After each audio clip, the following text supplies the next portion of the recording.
Tinubhu government sought illegal access to Nigerian Binance user data to target opposition members, Tigran Gambarian said. Ha ha ha, this man is still speaking. Oh. So now after indicting Nuhu Ribadu of wanting to move billions of naira for his political ambition, the next thing is Tinubu's government. Oh boy, this is serious. This guy is opening up some things seriously.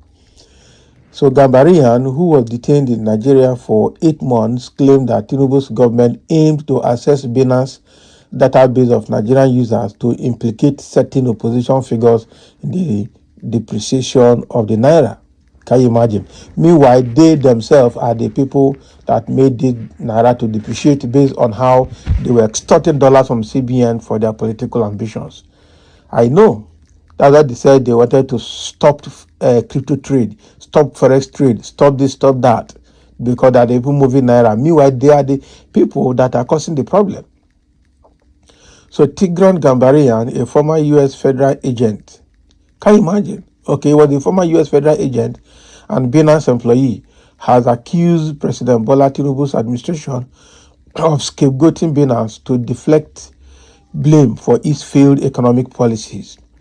So Gambarian, who was detained in Nigeria for 8 months, claimed that Tinubu's government aimed to access Binance database of Nigerian users to implicate certain opposition figures in the depreciation of the naira. Can you imagine? Gambarian took to social media platform X on Friday to reveal what he called a Mickey Mouse operation orchestrated by Nigerian lawmakers and security agencies to divert attention from the real causes of Nigeria's worsening financial crisis. According to Gambarian, a meeting was held on January 5, 2024 with the Department of State Services, a key player in the unfolding scandal, where discussions focused on complying with instructions from the House of Representatives. So he also detailed how the government tried to manipulate the investigation into Binance to fabricate a narrative that Binance was responsible for an alleged overflow or outflow of $26 billion from Nigeria. So he wrote, the DSS was involved in the House of Reps matter. We met with them at their office on Friday, January 5, 2024. As a prerequisite to our meeting with the House of Representatives, they alluded to the fact that we had to comply with whatever the House members instructed us to do. So at the House meeting, there were 3 members present. 2 of them were Peter Akpanke and Philip Agbese, both working under the leadership of the Ginger Obinna Onwusibe. There was a 3rd House member, but I don't recall his name. They set up fake cameras and media to make the meeting appear official, but the cameras weren't even plugged in. As you may already know, this ended with them asking for a $150 million bribe paid in cryptocurrency into their personal wallet, a Mickey Mouse operation at its best. Oh boy. So Nuhu Ribadu invited us to the official meeting and walked through Saad Abubakar. Another key figure in this situation was Hama Adama Beloji Ogunjobi. Okay, Ogunjobi was just a pawn, so they used him too. This was sold as a friendly meeting with the NSA, the head of the Security and Exchange Commission, and the CBN governor, and include the discussion of the bribe that was solicited by the House of Representatives. So it was $26 billion figure they kept pushing publicly as some mystery money. Escaping Nigeria is complete BS. That's bullshit. So this information was provided in response to their request and was simply cumulative trade data for Nigerians on the platform. So this money didn't leave Nigeria. It was just people buying and selling crypto. For example, if you trade $100 100 times, that is $10,000. So in trade volume, but in reality, you only used $100 again. Just another example of them lying to cover up their BS investigation. Can you imagine? They lied about Nadim escaping during mosque prayers. In reality, he returned and escaped afterward. I don't know exactly how he managed to flee. He emailed me in November, but we haven't discussed the details of his escape. It is possible he paid someone off, but I have no proof. If Belogi and had simply checked his passport for a visa, he would have realized that Nadim did not use that passport to travel to Nigeria. So they sent a letter to the US Embassy and the British High Commission falsely claiming that we were voluntarily participating in strategic talks. This was a blatant lie. Nadim did not escape lawful detention. We were being held illegally. Belogi even admitted that he would fabricate evidence to obtain a court order to detain us for 14 days. And once the court order expired, they were unable to get an extension from the judge. So at that point, they continued holding us illegally and had no justification for doing so. So there was a lot of noise about using Interpol to capture Nadim. As someone who has been involved in multiple extradition cases, I can confidently say this was a joke. Extradition is a lengthy legal process, and no rational judge in Kenya or whatsoever would even approve extradition for someone who escaped illegal detention at the hands of rogue law enforcement, especially when that detention involved holding employees hostage to pressure their employer. All noise.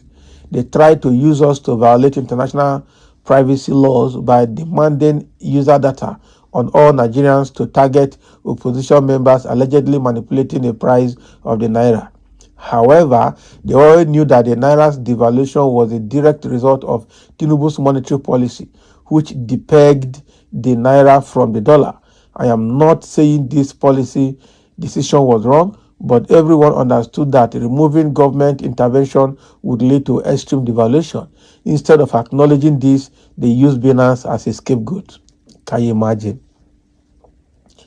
This is serious. So the background is that in early 2024, Gambarian traveled to Nigeria to address regulatory concerns between Binance and the Nigerian government. Now, during this visit, Gambarian and his colleague Nadim Anjawala were detained by Nigerian authorities on allegations of money laundering and tax evasion. Gambarian was held in Kuje prison for 8 months under harsh conditions, including severe health issues. He was eventually released in late 2024 following diplomatic interventions from the U.S. government. So in May 2024, Binance CEO Richard Teng publicly accused Nigerian officials of demanding a $150 million bribe in cryptocurrency to dismiss the charges against the company. Teng claimed that after initial meetings, representatives were approached with offers to settle the issues in exchange for the payment. So the Nigerian government denied this allegation, labeling them as diversionary tactics and blackmail attempts by Binance to deflect from the serious criminal charges it faced. Gambarian corroborated these claims, detailing how Nigerian lawmakers and security agencies attempted to coerce Binance into providing access to its Nigerian user database. So he alleged that the government sought to fabricate a narrative blaming Binance for an alleged overflow of $26 million from Nigeria, or outflow of $26 billion from Nigeria, thereby diverting attention from the country's economic challenges. The secret of this government is leaking out gradually. I'm telling you, there's no business you do with the government official in Nigeria that you will not see this kind of shady deals or shady story coming out of it. I'm telling you, anybody that does business with Nigerian government or Nigerian government without getting into this shady stuff, know that the person is also an accomplice in the shady movement. So this is a very serious one now that Gambarian is vomiting. I will expect Nigerians to come out now and disclaim this. That is it. Let them come and say no, they are not involved or they don't know about it. They will know. because now Gambarian has given two different stories now, one against allegation against Nuhu Ribadu and this one now against Tinubhu's government. This is serious. The most shallow-minded individuals in Nigeria are those believing that Tinubhu will fix Nigeria and at the same time fight corruption. How Onabi Mumujo? Not be smart, I'm telling you, anybody believing that this APC government will fix Nigeria is a joker, is a comedian of the year. If opposition members who have no illegality to hide, then accessing their data warehouse should not generate any fear on them. This Binance man has tried all kinds of cheap tactics like illness, misinformation, lies, etc. to deflect his trial. Now he is flirting the murky waters of Nigerian politics that he is desperate to play dirty in the hope of truncating his trial is strong reason for what? For the government to continue to keep him in prison. He don't go. Look at this one. Somebody must come from somewhere to come and defend nonsense. No serious investor will step foot on Nigerian soil and gain a business foothold where terrorists, drug lords, human organ harvesters, and international criminals are calling the shots in the corridors of power. Nigeria is a crime against humanity. Not be smart, Well, I think exchanges like Binance complies with country laws and investigations. It is centralized. So why bother withhold info? The user should know that all info are vulnerable. Okay, presidency, we never sought to position data from Binance. Who told you? All those are coming to defend what they don't know. This book can go to any length. Tinubhu is looking for tax, and with the way and manner he's going, I would be surprised if he won't arm people to start daylight robbery for him. This is the handiwork of APC. The world should take note. Not be lie. Government of thieves and shameless people. No wonder they are being denied visas. The oga pata of them all is APC house of corruption. Not be smart, Government should deal with culprits. Which culprits? Government of thieves, shameless, and corrupt people. That is it. Keep exposing them. Let us know all of them. We don't do anything, but we need to know, or we cannot do anything, but we need to know what transpired. Government has right to data bank. Okay, to data bank. We know government has right to data bank. Let them come and refute what this man is saying. Why is it that now only Igbo, they comment negatively? Somebody will come from another side now to turn it to tribal something. Thanks for saying the truth. That is it. If opposition members didn't move billions of dollars in Bitcoin, they shouldn't have anything to worry about. If the government of the day did not ask Binance for for settlement, let them also come out and defend themselves. That is it. Which day will I hear any sort of good news from about APC? Not, So you are also working for opposition and external forces to know this, Abi.